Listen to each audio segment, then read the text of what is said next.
There is a kind of exhaustion you cannot explain. You sleep enough, you work hard, you follow every rule, and still, something feels wrong. You look at your life and think, is this really mine? The job, the routine, the opinions you hold, the things you chase. It is like you are playing a role you never auditioned for. This is not a crisis, it is a pattern, and you are not the only one feeling it. You were never taught to lead your own life. You were taught to perform it. Clean, acceptable, optimized for applause. Somewhere along the way, being manageable became more important than being real. So now you find yourself in the strangest place of all. You are productive, but powerless. Intelligent, but uncertain. Functional, but invisible. And here is the secret the system hopes you never realize. You are not failing. You are being engineered to stay small. They are not exploiting your weakness. They are exploiting your design. Because the game is not about destroying you. It is about keeping you agreeable, distracted, and constantly questioning your own instincts. And if you have ever felt like something invisible is pulling you down every time you try to rise, it is not a lack of discipline. It is not a mindset issue. It is architecture. The system is not broken. It is built this way, on purpose. And once you learn how that game is played, you will never play it the same way again. Before you can understand how the modern world manipulates you, you need to understand what it manipulates. It is not your weakness. It is your wiring. For most of human history, survival depended on something very simple, the group. If your tribe rejected you, you did not just feel lonely, you died. So your nervous system adapted. It wired you to crave inclusion like food, to fear disapproval like a threat, to read the room faster than you read yourself. You did not evolve to be original. You evolved to belong. That ancient instinct, the one that makes your hands sweat before speaking your mind, that is not anxiety. That is your brain begging not to be cast out. Because a few hundred years ago, being different got you exiled. Now, it just gets you ignored, mocked, or quietly erased. But here is what no one told you. The world changed. Your brain did not. You no longer need a tribe to survive. But the fear of being judged still runs the show. And the modern system knows exactly how to trigger it. Man is a creature who cannot resist a crowd. And today, that crowd lives in your phone, your job, your mind. This is not some glitch in your personality. It is a survival code that no longer serves your survival, and the system figured out how to hijack it. Every brand that promises belonging, every culture that rewards silence over truth, they all press on the same bruise, your need to fit in. And the result? You agree when you should question. You stay when you should walk away. You shrink when you were born to expand. Because as long as you feel unsafe outside the group, you will never rebel against the group. This is how predictable obedience is manufactured. Not by force, but by fear. And if the system can activate your need to be accepted, it does not need chains. You will police yourself. But it does not stop there. Because your fear of disconnection, that is just the first lever. The next traps are even more subtle, and they are designed to keep you small, while making you think you are free. You do not need chains to keep a person stuck. You just need to keep them busy. That is the first game the system plays with you. It floods your attention, so you stop noticing your captivity. And it works. Not because you are weak, but because your brain is wired to chase novelty, to solve quick problems, to avoid discomfort. The system feeds this perfectly. Every ping, every scroll, every curated burst of dopamine is not entertainment. It is sedation. It lulls your focus into fragments, so you stop asking bigger questions. You feel productive, you feel informed, but underneath it, your mind is drowning in noise. You are no longer thinking, you are reacting. And here is the worst part. You call it freedom. You say you chose to open the app.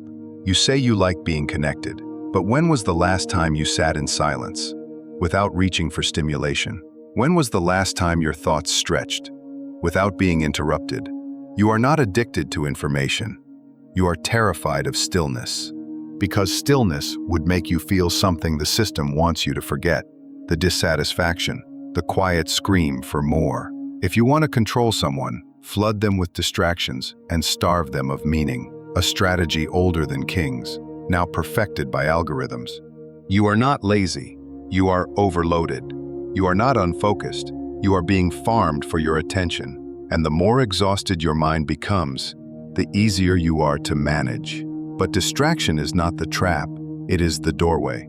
And behind that doorway lies a more dangerous trick, one that does not just numb your brain, but poisons how you see yourself. If the first trap is distraction, the second is deeper, more personal. It attacks your sense of self before you even begin. The system does not need to imprison you if it can convince you that you are not ready, not worthy, not enough. It does not silence you with violence. It whispers self-doubt into your bloodstream. From the moment you start comparing, the trap begins. You scroll through photos of people who seem flawless. Their bodies, their lifestyles, their confidence, all polished to perfection.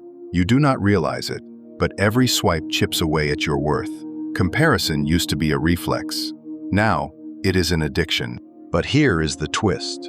You are not failing to keep up. You were never supposed to win. That is the genius of engineered insecurity. The system builds impossible ideals, then sells you the illusion that you are broken for not reaching them.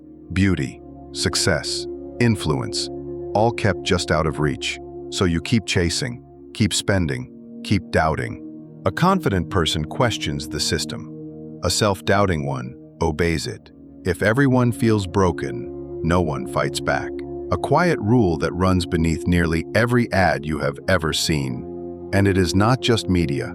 It is your education system, your workplace, your culture. They reward compliance, not courage. They praise politeness, not originality. If you ever dared to speak too boldly, question too early, act too differently, you were labeled difficult, dramatic, unstable. The message was clear. Doubt yourself, or we will do it for you. That voice in your head, the one that says you are not ready, not qualified, not good enough, it is not yours. It was installed. And every time you listen to it, you strengthen the very system that wants to keep you tame. But what if you stopped apologizing for your strength? What if insecurity is not your default, but your conditioning? Because the next trap is even more dangerous. It does not make you doubt yourself. It makes you believe you agree with them. Not every trap looks like control. Some look like choice. The most effective manipulation is not the kind you recognize. It is the kind you believe is your own idea. This is how the system trains you to agree without ever feeling forced. It does not shout orders. It shapes the questions. It decides what options you're allowed to choose between. Then it smiles, hands them to you and says, "You are free." But look closer. What do you really believe? How many of your opinions are truly yours? Where did they come from? Your gut or a scroll? You're surrounded by curated headlines, algorithm-fed outrage, surface-level debates where both sides are still playing the same game. You think you're thinking, but mostly, you're reacting to thoughts planted by someone with a goal. This is not a conspiracy. It's a strategy. The most potent form of control is when people believe they are acting out of their own will, and it is working better now than ever before. The illusion of consent is everywhere. You choose your news source, but the algorithm learns what keeps you angry. You choose your lifestyle, but it was curated long before you had words for what you wanted. You call it identity, but it was crafted to keep you predictable. When you try to question it, really question it, you feel a strange resistance, like you're pulling against a current you can't even see. That isn't your conscience. That's the invisible pressure of mass agreement. You were taught to confuse comfort with truth, and now, comfort is slowly killing your clarity. You are not asleep. You are drugged with consensus. And if they can make you agree, they never need to use force. But agreement is not the final layer, because there's still a part of you, small maybe, but still awake, that might rebel. There is still a part that wants to speak, wants to rise. That's why the next trap is not built around belief, but around what you fear to lose. There's a moment, just before you speak your truth, when something tightens in your chest. It's not confusion, it's calculation. You're not asking, "Is this true?" You're asking, "Will they still like me after I say it?" That's the fourth trap. The system doesn't need to silence you. It only needs to make you afraid of being disliked. It trains you to survive through approval. And the moment being accepted becomes your oxygen, honesty becomes a threat. So you start editing your truth to match the room.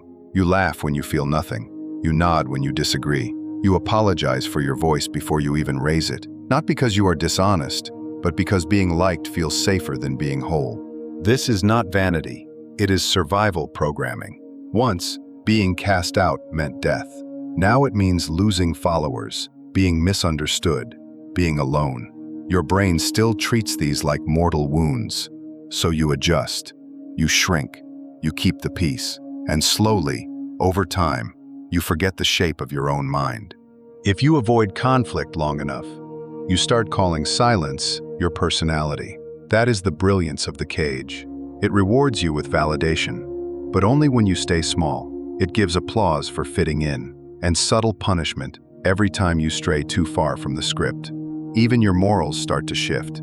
You no longer ask, what is right? You start asking, what will get me canceled?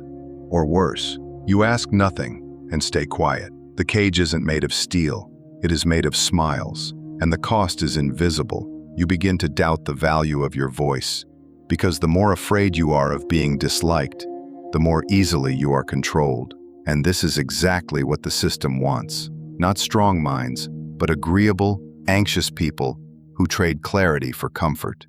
But there is still one final trap, the most seductive one of all. It doesn't numb your focus. It doesn't break your confidence. It doesn't silence your truth. It makes you feel powerful while keeping you completely owned. Not all traps feel like cages. Some feel like achievement. That's what makes this one so seductive. It flatters you. It praises your exhaustion. It rewards your burnout. It convinces you that your worth is tied to how much you produce. You feel strong, useful, respected. But the truth is, you are being drained, slowly, quietly, completely, and calling it progress. You wake up early. You answer every email. You push past the fatigue. And by the end of the day, you call it success. But success for who? Who benefits the most from your nonstop output? You do not own the treadmill, but you're proud of how fast you are running. This is the illusion of progress. You're told to chase optimization and high performance. You track your sleep, your steps, your habits, like a machine trying to perfect itself. But the more efficient you become, the more disconnected you feel, as if something human is slipping through the cracks while no one is looking. They made you believe rest was laziness, so you would never stop working, not for yourself, but for them. Productivity is not the enemy, but the system hijacks it. It turns your drive to be useful into a tactic to keep you busy. Too busy to resist, too busy to question, too tired to even see you're being used. You become loyal to routines that reward obedience with applause. You're so busy proving your value that you forget to ask what values you are actually serving. You don't have time to rebel. You're too booked, too drained, and even your dreams are shaped by the trap, wrapped in freedom, but hollow at the core. You think independence means having your own business, hitting your goals, breaking the ceiling. But ask yourself, if your life looks successful and still feels empty, is it really yours? Because this trap isn't enforced through fear, it's enforced through praise. You're rewarded for staying exhausted, celebrated for being replaceable. And the cruelest part? You're congratulated all the way to the grave. But here's what the system doesn't expect. It doesn't expect you to pause, to look at the map and whisper, who built this path? And why am I running it? Because once you ask that, once you stop chasing and start choosing, you are no longer a tool. You become something far more dangerous. You followed the rules. You did what was asked. You smiled when it hurt and stayed quiet when it mattered. And now you look around and ask, why does it still feel so empty? This is the cost no one talks about. Not the money, not the hours, not the stress. The cost is you. Piece by piece, the system trades parts of you for safety. Your creativity for predictability. Your authenticity for acceptance. Your fire for a paycheck and a tired nod of approval. And it never happens all at once. It happens in small decisions. You say yes when you mean no. You laugh when something inside you dies. You begin to hide your brilliance.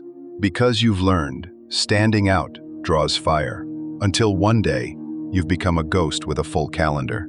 You function, you perform, but you no longer feel like you're living your own life. You've become excellent at surviving, but forgotten how to live. There's a kind of numbness that wears the mask of discipline, a kind of exhaustion that feels like achievement, a kind of silence that poses as peace. But deep down, something still aches. It whispers at 2 a.m. when the world is quiet. It slips through the cracks in your routines and asks, "Is this really all?" You will know the truth, and the truth will unmake you before it sets you free.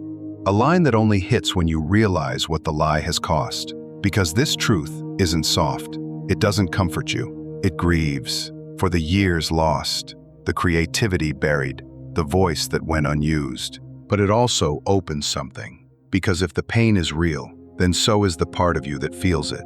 And that part, the one that still wants, still questions, still burns, it is not gone. It is waiting for you to reclaim the pen, to stop being the echo of a system you never chose.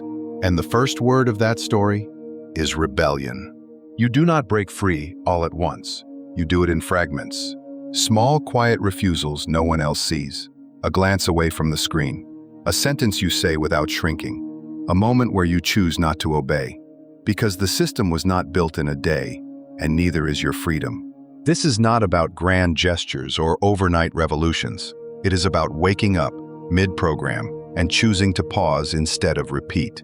The truth is, most control happens in silence. So the first rebellion is noticing. Start there. When you say yes out of guilt, pause. When you scroll until you feel hollow, pause. When your gut whispers, "This isn't right," and your mouth stays shut, pause. Not to blame yourself, not to fix it all, just to see it. Because awareness breaks illusions. You cannot escape a prison you do not know you are in. Then comes the second crack in the cage, deciding what matters to you, before someone else decides it for you. You were handed someone else's checklist. Someone else's voice told you what success should look like. But what if you stopped measuring your life in trophies and started measuring it in truth? Write it down. What do you actually value? What do you believe when no one is watching? Because the next time power asks you to betray it, you'll know what not to trade. But this journey is not meant to be walked alone. That is the third break in the system. Find one person who sees it too. One voice who reminds you, you are not crazy for feeling out of place. Because even one witness to your truth can dissolve the illusion of consensus. The moment someone says, "I feel that too," your inner world becomes more real. And the final step is the simplest and the hardest. Practice being slightly more honest than is comfortable. Say, "Actually, I don't agree," in casual conversation. Reclaim 1 hour that was never yours. Speak when you're expected to smile and nod. Each of these is a micro-fracture in the obedience they trained into you, and each fracture lets in more of your actual life. This is not about becoming radical. It is about becoming real. Unlearning obedience not with rage, but with clarity, because that is what they fear. Not your rebellion, your clarity. A clear mind cannot be manipulated. A clear voice cannot be softened. A clear soul cannot be sold. You do not need to have it all figured out. You just need to begin. One honest moment, one refusal to shrink, one breath that is fully yours. Every time you choose presence over programming, you take back the pen. And every word you write from that place is freedom. If this stirred something in you, if part of you feels seen, named, or quietly woken, do not let that part go back to sleep. You are not here to be manageable. You are here to remember. This space is for those who question quietly, burn slowly, and refuse to stay small. If you're ready to stop shrinking for systems that were never built for your truth, subscribe. Not for tips or tricks, but for tools that help you reclaim authorship over your life, breath by breath.